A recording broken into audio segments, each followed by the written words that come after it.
What's up guys, Austin Brady here, and in today's video, we're gonna be reacting to Wakanda Forever. So this is the second Black Panther movie. When I saw the trailer, I was really excited for it. I'll be sharing kind of some of my reactions throughout the movie with the editing, the acting, the music, and at the end, I'll be sharing my conclusions and whether I really enjoyed this movie or if I thought it kind of fell flat.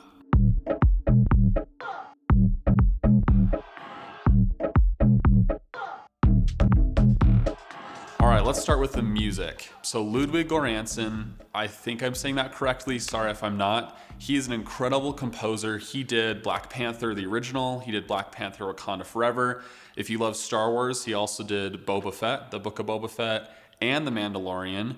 He also has done movies like Creed, as well as Tenet. All of these movies and shows I've personally seen, and the music is just incredible in every single one of them. A lot of you may know of Hans Zimmer, who does incredible work across many different franchises, and I could see Ludwig becoming the next Hans Zimmer. His unique style and taste in music, his ability to craft naturalistic tones and underlying feelings throughout the composing just makes for a very interesting sound, and as a viewer I really appreciate that. Speaking of music, also the absence of music in this movie was very apparent. There was moments where the music would completely cut and the theater was just absolutely silent, and you could just tangibly feel the emotion in the movie and also the audience was having as they reacted to this. And I really feel like using silence in a movie or in a film, particularly in this film where grief, death, a lot of heavy emotions are a part of the storyline. With that aspect, I feel like this film did a very good job in nailing the emotional impact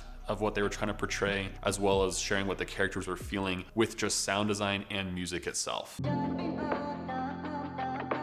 So the use of visuals in this movie I really appreciated. There's beautiful scenery not only in Wakanda but also deep beneath the ocean where we see Namor and his people as they live beneath the waves. Something I noticed was the use of slow motion. We see these dancers all dressed in white. You can see the emotion of excitement almost, but also of sorrow as they're mourning the loss of their king, and they're pushing in on these dancers, and it just conveys this almost slowed, surreal feeling. It's not real time, and so you can kind of process what they're feeling. There's also a moment later in the movie where Shuri is experiencing a lot of turmoil on the inside, and she takes the heart-shaped herb, she goes into this vision, and she sees not her mother or her brother, but Killmonger, who's her long-lost uncle that took over the throne in the past film. So you can see just kind of her confusion as she turns the corner and sees him sitting on the throne, and underneath the water slowly creeps out these waves that just erupt and burst on the walls. You're very enthralled with what's happening with Shuri and Killmonger, so you may not notice that, but that's a very interesting way of showing emotion as the flames erupt and rise and get bigger and bigger as the scene climaxes. I thought that was a really nice taste, not only with the director, but also with behind the scenes as they created that feeling throughout the whole scene just with visuals.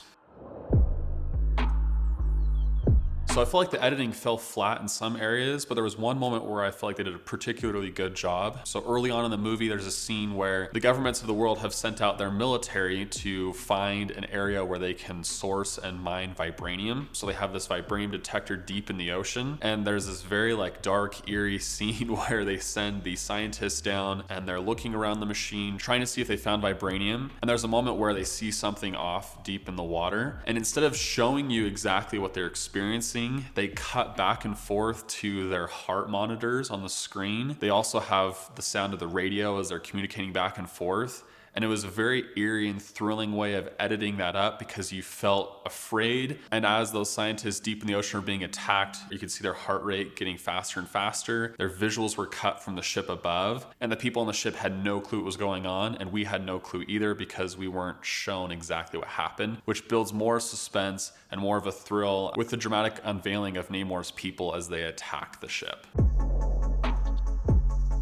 Okay, now for acting. There was a lot of moments where I feel like the acting was extremely well done. The end credit scene was really cool as they didn't say a lot. There was a lot of looks and glances, and I think that's very powerful in conveying what you want the audience to understand. But there was moments in the middle where the acting was extremely cheesy. Like I felt like it just like kind of stumbled a bit. There's a moment where Namor comes and he approaches the Queen as well as Shuri, and that whole interaction is just very awkward. It didn't feel like it had the weight that it needed to. Maybe that's just poor planning in the beginning, but I feel like that scene was not as powerful as it could have been. Whereas in other scenes, the emotion was conveyed and the acting was fantastic.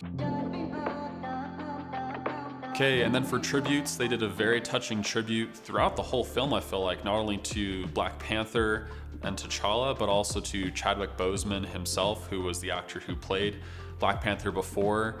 There was a lot of elements throughout that just showed how much that he means to a lot of the fans of the Marvel Universe, and also to his family, and I feel like that was very touching, especially because he passed away fairly early in life.